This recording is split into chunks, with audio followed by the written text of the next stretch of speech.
বন্ধুরা, মে মাসের এই প্রচণ্ড গরমে আপনাদের সাধের জবা গাছের কি অবস্থা? গাছ একেবারেই বাড়ছে না, কোনো কুঁড়ি আসছে না, আর কুঁড়ি এলেও তা ফুল হয়ে ফোটার আগেই হলুদ হয়ে ঝরে পড়ে যাচ্ছে। ব্যাস, আর চিন্তা নেই। আজ আপনাদের সঙ্গে শেয়ার করব এমন এক জাদুকরী ঘরোয়া তরল যা একই সাথে গাছের পুষ্টির অভাব মেটাবে আর সব পোকামাকড়কে তাড়াবে, একেবারে বিনামূল্যে। ভিডিওটা একটুও স্কিপ না করে পুরোটা দেখতে থাকুন, কারণ আজকের টিপসগুলো ফলো করলে আপনার জবা গাছও কিন্তু কুঁড়িতে ভরে উঠবে। নমস্কার বন্ধুরা, আমি সুমিত, আপনারা দেখছেন বেঙ্গলি গার্ডেনার, এবং আমার চ্যানেলে আপনাদের সবাইকে জানাই অনেক অনেক স্বাগত। বন্ধুরা, এই মে মাস মানেই কিন্তু আমরা জানি গরমের তাপমাত্রাটা অনেক বেশি থাকে, কিন্তু সেখান থেকে আমাদের এখন মাঝে মাঝে নিম্নচাপ হচ্ছে, আর এই নিম্নচাপের ফলে যে বৃষ্টিটা হচ্ছে সেটা কিন্তু আমাদের গাছের পক্ষে ভীষণ ভালো। তবে এই রোদ আর বৃষ্টির খেলায় জবা গাছে কিন্তু নানা রকম সমস্যা দেখা দিচ্ছে।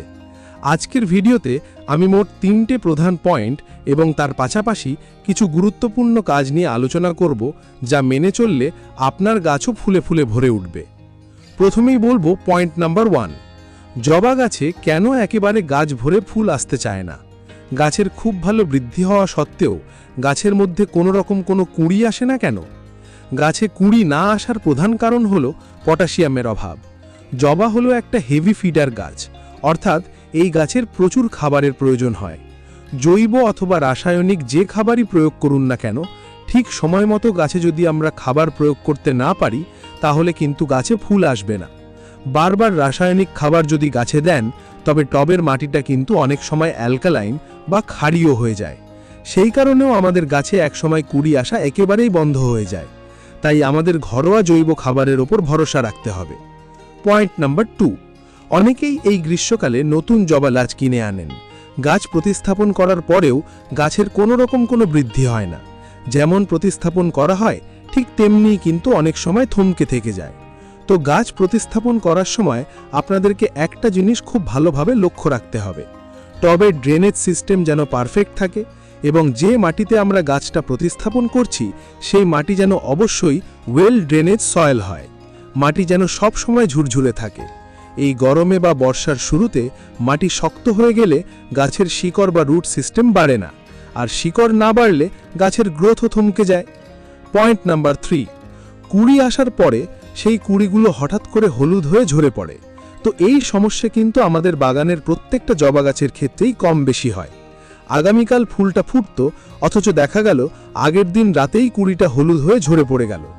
গাছে পুষ্টির অভাব হলে কুঁড়ি ঝরে পড়ে, পোকামাকড়ের আক্রমণ হলে কুঁড়ি ঝরে পড়ে।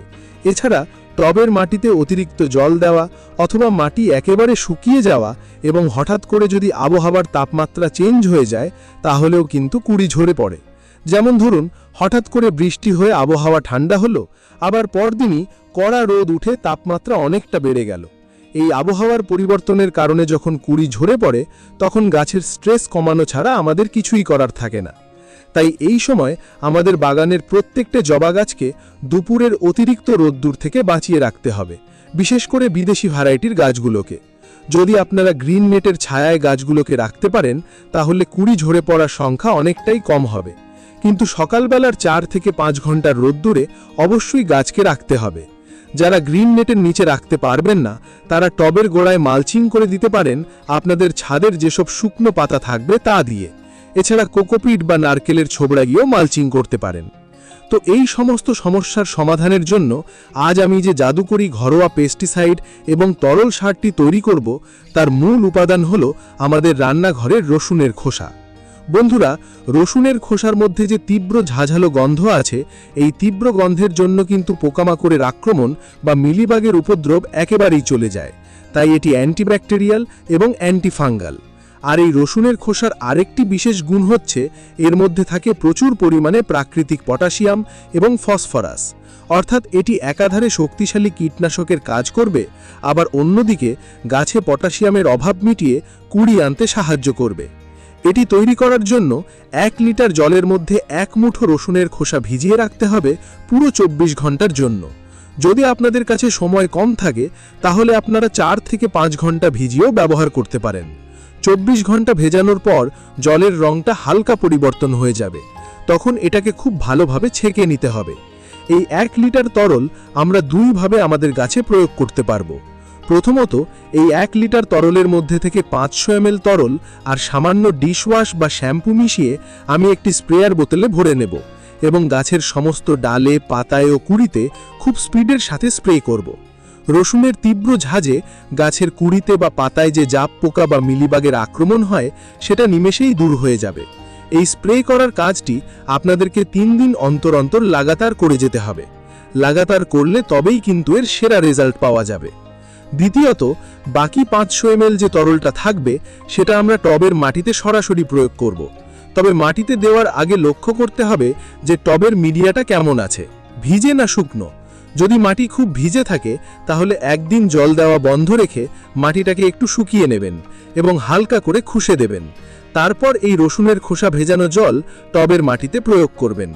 টবের সাইজ অনুযায়ী এর পরিমাণ ঠিক করবেন। টবের সাইজ বড় হলে 1 লিটার এবং ছোট হলে 500 ml ব্যবহার করবেন। মাটিতে এটি দেওয়ার ফলে মাটির ভেতরে থাকা যেসব ক্ষতিকারক পোকা চোখে দেখা যায় না তাদের আক্রমণও কিন্তু অনেকাংশেই কমে যাবে। কারণ মিডিয়াতে যদি পোকা থাকে তবে শুধু গাছে স্প্রে করে কুঁড়ি ঝরা আটকানো যাবে না, মাটি এবং গাছ দুটোকেই একসাথে ট্রিটমেন্ট করতে হবে। যদি আপনারা লাগাতার 3 দিন অন্তর অন্তর অন্তত 1 মাস এইভাবে রসুনের জল স্প্রে এবং মাটিতে প্রয়োগ করতে পারেন তাহলে টবের মিডিয়া যেমন পোকামাকড় মুক্ত থাকবে তেমনি গাছে পটাশিয়ামের যোগান বাড়ায় গাছ কুঁড়িতে কুঁড়িতে ভরে উঠবে। এর পাশাপাশি এই মে মাসে জবা গাছের আরও ভালো ফলন পেতে আমাদের আরও কিছু ছোট ছোট কাজ করতে হবে। প্রথম কাজ হলো, এই সময় বৃষ্টির জলের কারণে টবের মাটিতে প্রচুর আগাছা জন্মায়। এই আগাছাগুলোকে অবশ্যই শিকড় সমেত তুলে ফেলে দিতে হবে, তা না হলে আমরা যে খাবার বা পুষ্টি গাছে দেব তা এই আগাছাগুলোই শোষণ করে নেবে। দ্বিতীয় কাজ হলো, যেসব জবা গাছের ডালগুলো খুব সরু হয়ে গেছে বা ফুল দেওয়ার পর দুর্বল হয়ে গেছে সেই ডালগুলোকে একটু প্রুনিং বা কেটে দিতে হবে। অতিরিক্ত লম্বা ডাল কেটে দিলে সাইড থেকে অনেক নতুন শাখা প্রশাখা বের হবে এবং গাছ অনেক ঝাঁকড়া হয়ে উঠবে, যার ফলে ফুলের সাইজও অনেক বড় আসবে। তৃতীয় কাজ হলো, গাছের যেসব পাতা হলুদ হয়ে গেছে এবং যে বাসি ফুলগুলো ডালে আটকে আছে সেগুলো গাছ থেকে হাত দিয়ে বেছে ফেলে দিন, কারণ এই বাসি ফুল ও পচা পাতা থেকেই জবা গাছে ফাঙ্গাসের আক্রমণ সবথেকে বেশি হয় এবং গাছের ফুলের পরিমাণ কমে যায়। আপনারা এই সহজ ঘরোয়া টিপসগুলো মেনে চলুন এবং রসুনের খোসা ভেজানো এই চমৎকার তরলটি ব্যবহার করে দেখুন, আপনাদের জবা গাছও কুঁড়িতে হাসবে আর আপনারাও হাসবেন। বন্ধুরা, আজকের এই ভিডিওটা আপনাদের কেমন লাগলো অবশ্যই কমেন্ট করে জানাবেন। যদি এই বিষয়ে কোনো প্রশ্ন থাকে তবে কমেন্ট বক্সে লিখুন, আমি যথাযথ উত্তর দেওয়ার চেষ্টা করব। ভিডিওটা যদি আপনাদের এতটুকুও উপকারে আসে তাহলে ঝটপট একটা লাইক দিয়ে দিন এবং বাগানপ্রেমী বন্ধুদের সাথে প্রচুর শেয়ার করুন। চ্যানেলে আজ নতুন বন্ধু হয়ে থাকলে চ্যানেলটাকে সাবস্ক্রাইব করে পাশের বেল আইকনটি প্রেস করে অল নোটিফিকেশন অন করে দেবেন, যাতে আমি ভিডিও আপলোড করলেই সবার আগে আপনার কাছে নোটিফিকেশন পৌঁছে যায়। আজকের ভিডিওটা সম্পূর্ণ মনোযোগ দিয়ে দেখার জন্য আপনাদের সবাইকে জানাই অসংখ্য ধন্যবাদ। ভালো থাকবেন, সুস্থ থাকবেন আর এভাবেই নিজের বাগানের যত্ন নিতে থাকবেন। দেখা হবে ঠিক পরের ভিডিওতে। ধন্যবাদ।